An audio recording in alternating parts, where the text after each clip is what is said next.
What's up, everybody? So I wanted to talk to you guys about pros and cons. We get a lot of people going back and forth between, most of the time, of course, moving from up north, but going between Florida, Southwest Florida here. And so I've got David Van Asche here from Phoenix as well. What's up, guys? So we're here, wanted to talk to you about the pros and cons of Southwest Florida versus the Phoenix metro area. Yep. And kind of what it looks like in both places, because we get a ton of clients from the same area. And so that tells us that we are likely to have people having this conversation about, do I want to go to Florida or do I want to go to Phoenix? Obviously, Jerry's going to be all about Florida. I'm a broker in Arizona, but let's get into it. Yeah. We'll start off with you, Florida. Like, why would somebody want to choose Florida over Arizona? Like, let's kind of just talk about a couple of the things that you know from your clients and experience. Well, I may have a little bit different perspective because I've lived in both places, because I grew up in Phoenix. But, and why did I move to Florida? Yeah. Which I was lucky enough to always have lived in the warm places. But yeah, most of our clients come down from the north. They're trying to get away from the cold. So climate, number one. Obviously, we both have warm climates. Very big differences between the two. Yeah. In, yours is warm and dry. Yeah. Mine is more warm and wet. So, you've got the humidity in Florida for sure. However, the winter months, when the majority of our, at least the snowbird population, a lot of people like to do the half the time up north, half the time down south. Yep. So that snowbird population, when they come down in the winter, it is dry. Like all of our rain happens in the summer months. Mm-hmm. So the weather is fantastic in the winter months when the majority of the people are down. It's typically in the 70s, 80s. Sometimes it gets into the 90s. The humidity is lower, although it is still humid. But that just means that, you don't get bloody noses. And I'm going to flip that around a little bit. I grew up in the north, in a little bit more humid area, and actually came from north. Before I was in Arizona, I was in North Dakota, where it does get quite humid in the summertime. Sure. The only reason I think it's so dry in the winter is just because it's so cold, obviously. But the bloody nose thing, it's one of those things. When I go back now, if I'm there for more than 3 or 4 days, I start to get them, which I never had a bloody nose as a kid. It takes a couple of days to get used to the dryness. For some people, I think that the first week or two is definitely an adjustment. But once you're there, your body adjusts to it, just like any other area. The humid versus not humid thing. Like, obviously, Arizona, it rains like 20 days a year. It's bright blue skies every day. My favorite thing about waking up in the morning is going out in the patio early in the morning and watching the sunrise come up, and there's no gray, hazy anything. Sure. Yeah. It's just crisp blue sky with the sun coming in. You got your coffee. Of course, in the wintertime, we do have winter just like Florida, but it might be a little chilly in the winter, in the morning, December, January. So you kick on the patio heater and you're just sitting there with your hot coffee, and it's just perfect morning. That's kind of my favorite thing, and it's dry. I'm not, especially if, as people get older, a lot of them maybe get a little overweight or something, and, walking around with that, the sweatiness and stuff. They're not supposed to, though. All the outdoor activities that we have in both places. I know, golfing is huge, but that's a real comment that I've gotten from people is they love the dry weather just because it's more comfortable. Like, you don't feel like, you lived in both places, but like the biggest complaint that I hear from people that chose Arizona over Florida is that when they get out of the shower and they go outside, they don't feel like they just got back in the shower. They actually feel clean and dry. Yeah, but that's only in the summertime in Florida. Well, let's talk about that, because a lot of our retirees start off with wintering. Yep. And then they go back in the summer, and the grandkids get older and older, and they want less and less to do with grandpa and grandma. And so those snowbird seasons get stretched from longer, 3 months to 5 months to 9 months to, Full time. Full time. So especially you having that perspective of both areas. I've never lived in Florida. I've been there for vacation multiple times. I think a lot of the people might argue that they like Arizona for year-round living better, even with the extreme heat of the summer, just because you're always dry. You don't ever have the seasonality of living, with humidity. Yeah, honestly, I think probably the biggest difference between the two is truly the weather. And that would be the main reason I think that most people choose one or the other. Mm-hmm. And yes, I would agree that there are definitely some people that feel that way, but honestly, there's people that feel the other way too. I've had clients from Phoenix, from Southern California, from New Mexico that have moved to Florida specifically because they said it's too dry. Okay. And they just like that dryness just sucks the moisture out of your body. Like people thought I was crazy when I moved to Florida and I was constantly walking around with a water bottle. And I'm like, because if you don't walk everywhere with a water bottle in Phoenix, you die. Not really. Yeah, of course, not really. It's wonderful. Like, no, you know, it's a very different climate. It's dry. Yep. It's arid versus the humidity. And I mean, honestly, that and it's two different color palettes. Okay. Like what a lot of people don't, they talk about it, but you don't realize it, is what you're seeing in Arizona versus what you're seeing in Florida are two different color schemes. Yeah, Arizona so obviously it's is all warm colors. Right. In Arizona. In Florida, it's all cool colors. So it's the blues, the greens versus the reds, the oranges, the browns, So like your whole landscape is totally different.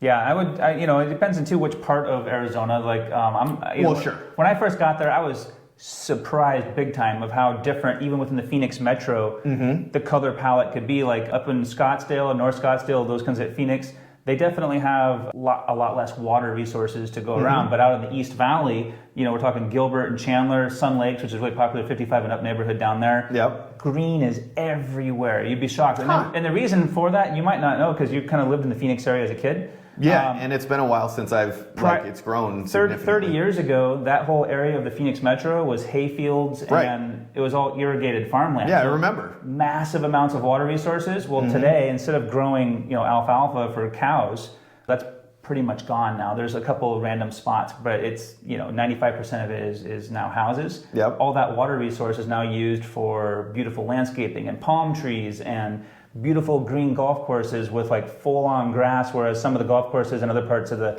Phoenix metro, you've got the green that you tee off, you got the green and a couple spots and you got literal gravel in between where the fairway on. Right, yeah, I mean, I remember playing golf in Phoenix and a number of the courses, and it's like you miss the fairway and you're going looking through the rocks and watching out for rattlesnakes and scorpions. Yeah, that can happen, and that's a real thing. Which I'm a terrible golfer, so I'm almost always looking in the rocks. Oh, man.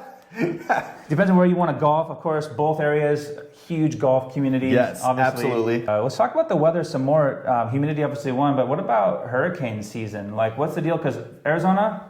Well, you don't have to worry about that. Obviously, you don't have hurricanes there. No hurricanes. You don't have any water. Yeah, no, I mean, we have the monsoon season, which if you're curious what a monsoon looks like, it's basically like a short burst rainstorm. Check out some of the YouTube videos, not on my channel, but it's definitely something fun, and it usually only happens in the summer months. But yeah, what about floods, flood insurance, hurricanes? I mean, I see a lot of stuff on TV. I've never been in Florida during a hurricane, but how does that compare? Like, how do people manage that and deal with that? Because frankly, that's not even a thought for people that come to Arizona. Sure. Well, flood insurance maybe should be, because y'all do have flash floods. And those will be surprising. They happen every once in a while. But in terms of the hurricanes, yes, they're a thing. The nice thing about hurricanes, if you can call it a nice thing, but compared to other natural disasters, you get a lot of heads up notice, like advance notice. Okay. We know a week in advance that a hurricane's coming, and yes, it can change exactly where it's going to hit and all that, but rarely is it a significant surprise where it's going to hit. It's either coming up the East Coast or the West Coast of Florida. Yeah. One way or the other, it's coming up one side or the other. I'm in Southwest Florida, so we've got the Gulf Coast, and so sometimes they come around and we get them, which we've had a couple big ones in the last few years, the last 5-7 years or so now. We've had two, but we had noticed that they were coming. Yeah, we didn't know exactly where they were going to make landfall and all that, but if you're in the general area, get on a plane and go. Get out in advance. For sure. And don't worry about it. You have insurance to cover the issues if there is an issue later on. But in terms of flooding, flood insurance, your mortgage, if you financing, your mortgage company is going to require you have flood insurance if you're in what they call a high risk flood zone. where you're likely to have significant flooding if there's a big storm surge. And it depends on the type of hurricane, time of day when it hits and all that. Like sometimes they cause a lot of flooding because of storm surge. Sometimes they cause flooding because they bring a lot of rain with them. Yeah. Sometimes, but not always. So a question that I can think of, if I was in Minnesota, especially if I'm just in Florida for the winters, how do you manage your property from Minnesota that you're not at? Because most of these hurricanes don't happen during the time of year. Summer. It's during the summer when you're not there usually. So how do you deal with that? Like, I mean, your house is down there. Do you board it up before you leave for the winter? And it looks like, junk. I mean, logistically, So it depends. Most of the time they don't look bad. If you're in a gated community with a homeowners association, sometimes they have rules against that, where you can't put your shutters up before you leave for the summer. Okay. Or you can put them up on the back of the house, but not the front of the house. Yep.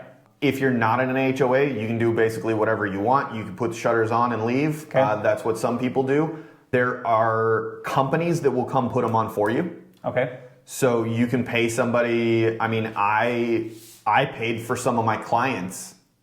Like they weren't available and they were like, hey, we can send you money, but we only have checks. And so I would Venmo, the Sure. shutter guy or whatever. And they'll go put them up for $150. They'll put them up. They'll take them back down when they're done. Okay. So it's really not that big of a deal. There's companies out there that do it. You can also get impact glass windows if the home doesn't come with them. Okay. Like I'm an investor as well. I'm rehabbing a house right now. I'm replacing all the windows and putting impact glass in. Why? Okay. Because then you don't have to mess with shutters.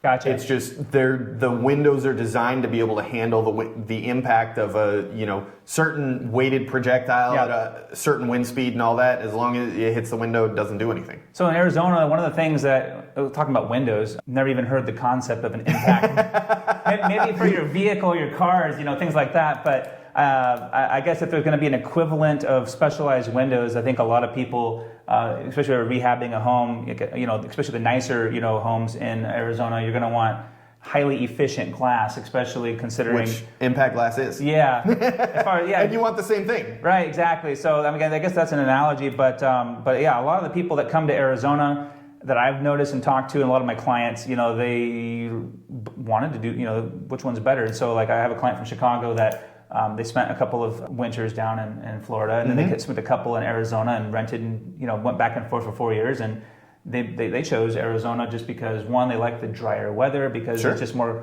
comfortable. You never sweat. I mean, you do sweat, but you don't feel it dries because you it don't dries realize before it gets off you. So like you can literally wear the same clothes multiple days in a row in Arizona, and it's kind of normal to do so just because you just don't sweat and get stinky. Yeah. Which is, I think, important for a lot of people. But the weather thing is definitely a big one. What about property taxes? I know Florida is very attractive for people. So is Arizona. We get a lot of people from high income tax areas that want to, especially for our year-round people. How is Florida different than Arizona, and how would you compare that from a perspective of not just a snowbird, but the year-round people that are like, okay, I'm leaving my old state, and now I'm in this new one. Like, sure. Yeah. Well, I mean, I don't know necessarily what the tax situation is in Arizona. Yeah. It's been a long time since I earned any income there. I'll share some notes we can compare together. Yeah. Yeah, but in Florida, the big draw to Florida is no state income tax. Yeah. So taxes versus property taxes versus income taxes in general. Right.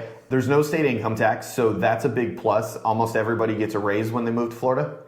Makes sense, yeah. Even as long as they're making the same income, but talking retirees and that sort of thing. Yeah. It's actually a huge issue that a lot of the northern states are trying to fight, in that people are coming and buying homes, second home, retirement home, vacation home, or whatever in Florida, and they're saying, well, I'm going to change my registration, I'm going to move my driver's license, I'm going to get everything, my voter registration and all that's going to be changed to Florida. Yeah. But maybe they spend the majority of, more than half the year up north, but now they don't pay income tax up north because their primary residence, so-called, is in Florida. Yep, I've seen those guys holding their little sign 183 days in Florida. I mean, we have some of the same people. California is super high tax environment. We get a lot of Californians that moved to Arizona for a similar reason, I think. Yeah, so no state income tax. Property taxes are not too bad. It depends on where you're at, but on average in Southwest Florida, at least, we typically estimate your property taxes tend to be somewhere in the ballpark of about 1.25% of, it's not based on your purchase price of your home, but an easy way to kind of get a rough idea of what you're looking at is about 1.25% of purchase price of the home. So something really, I think, unique to Arizona, maybe some other states that have a similar system and setup, but when you buy a home in Arizona, your assessed value is locked in, and it can only go up a maximum of like 3% per year. So why this is an important kind of consideration to people is that, let's say you buy a house for $600,000 today, and you plan on living in Arizona for the next 20 years. Let's say 20 years from now, that $600,000 house is now worth $1.5 million. Right. Well, you're only paying tax, not on $1.5 million home in the future, but like the 600 plus 600 3 plus whatever. Well, let's call it 900,000 by that point. So that's a huge tax saver for people. But the cool thing is, same in Florida. Yeah, the crazy thing is though, is it's not just for the time you own it. It's if you sell that house to the next guy, that's locked in for the next owner as well. So basically, the only time you're paying top dollar in Arizona is when you buy a new construction home. Really? Yeah. So like, interesting. My home in Chandler, Arizona, which is in the East Valley area. I have a taxable base of $330,000, even though it's worth about $800,000 today. It's a 27-year-old home. It's remodeled and everything else. But when I go to sell this house someday to somebody else, they're going to be locked in at like the same $350,000. So they're going to be paying property tax on a $350,000 house, even though it's worth $800,000-$900,000. So there's a huge advantage tax-wise to buying resale homes or used homes, however you want to call that. But that's a unique thing about the tax structure of Arizona. And then, of course, I think this was birthed out of the way back in the 2008, 9 housing recession. They made this rule that if property taxes or property values were ever just plummet, and then the actual value falls below your assessed value, you get locked in at the new lower price, and then it resets from there. So, generally speaking, from a property tax perspective in Arizona, most people, unless you just bought a brand new house, are at a very low taxable price because, especially over the last, through COVID and everything else, property values soared. Those people who already had homes that were built prior to that COVID period, they're paying taxes on a very cheap house. And by the way, when you buy a house in Arizona, like I said, the new owner gets that new tax basis, which that's is awesome. Totally unheard of. Yes. Even in Florida, we have the same 3% as long as it's your primary residence, they have the same 3%. It cannot go up more than that. If it's not your primary residence, they cap it at 10%. Okay.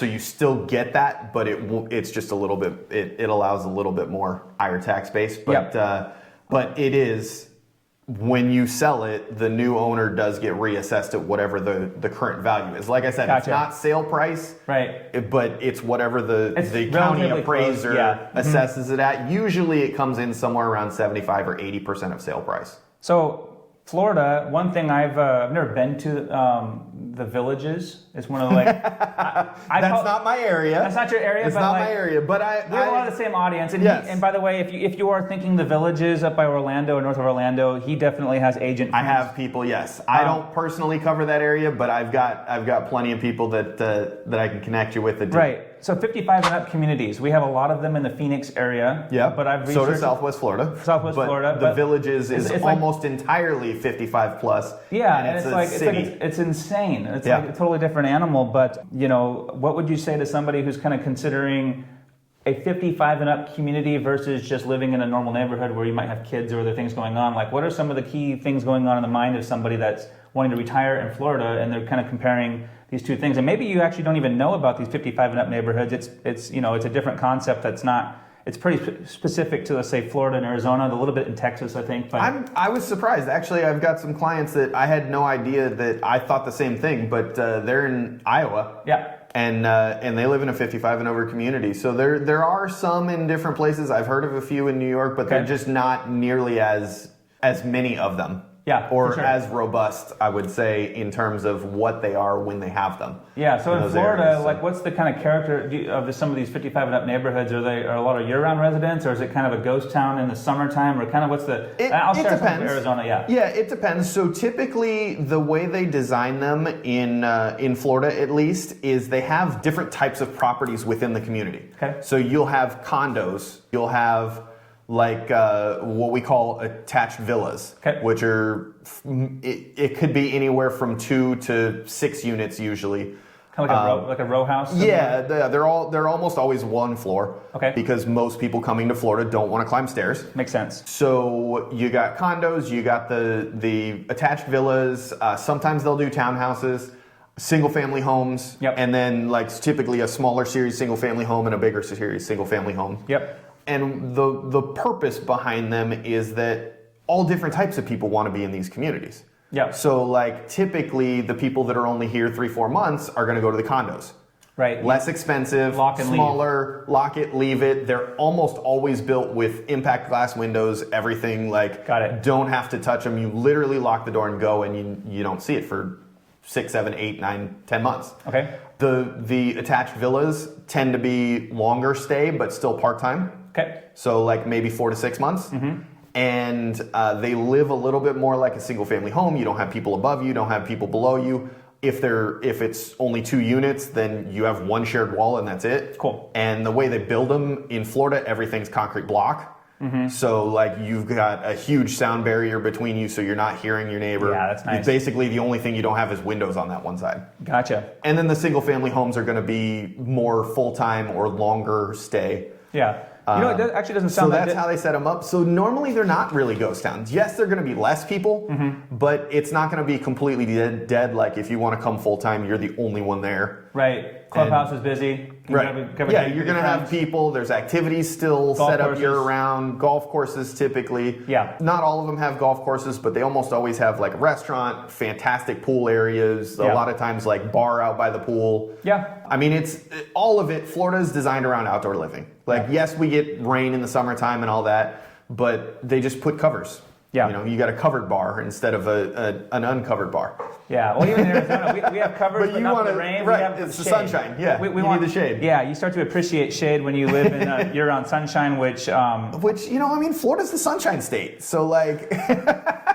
You know what's funny? That is the title, but like, you know, when it only rains 20 days a year in Arizona, I'm surprised that Arizona doesn't have a similar title. I know. You know, but yeah, as far as like, you know, considering pros and cons, I hope this is kind of gives you a little bit of an idea. I mean, as far as lifestyle, it's very similar lifestyles. It's, you know, it's outdoor. It's just different outdoor. Yeah, definitely. Like, you know, what do you in Arizona? What is your outdoor lifestyle? Right. You know, in Arizona, I will say, you know, especially if you're, you know, want to go do hiking in the summertime, I will tell you that a lot of the people that live year round, you know, it's a great, you know, way to get out for the weekend. It's a 5-hour drive out to San Diego or a 45-minute flight. You can drive 2 hours north, 2 to 3 hours north. You're up in Sedona or Flagstaff, which is a significantly higher elevation, so you can get a lot cooler, like 20 degrees cooler. Even. Oh yeah. So if it's like, you know, if it's 100 degrees or even an extreme, like in July, 4th of July this last year, we hit a record. It was 116 degrees Fahrenheit, which we had our mister system on. We were in the pool and we had a shade over us, and we literally stayed outside all day long. It wasn't right. It wasn't miserable and uncomfortable, which is crazy to think about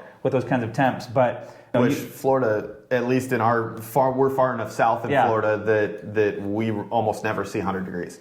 Yeah, nice. Yeah, it's just we see, you know, 98% humidity. Right. So after watching this video and us just, you know, bouncing around these ideas, if you're still kind of unsure about how, you know, the weather especially might affect you, because, you know, both areas have good airports, both areas have great transportation. I can't speak for Florida, but I know in Arizona, the reality is public transport, not really a thing. You better have your own car to get around. Yeah, same in Southwest Florida. But there's parking lots that are built around cars and car culture. So if you're coming from like New York City where you don't have a car, or maybe you don't even have a driver's license, you're gonna have to get a driver's license, or yes. you're gonna have a very big Uber bill. I'll just say that. But it's a heck of a lot cheaper to have a car in this, you know, in Florida and Arizona. Yeah. You know? It's everywhere. And the entire infrastructure in place is built around easy parking, getting in, getting out. You know, it doesn't really matter. But yeah, I mean, one thing you might want to, you know, check out, and either one of us can help you with Arizona or Florida, you know, the whole try before you buy thing. A lot of people decide that let's just rent for the first winter, and we're absolutely able to help you find, you know, a suitable rental. We can kind of point you in the right direction of which,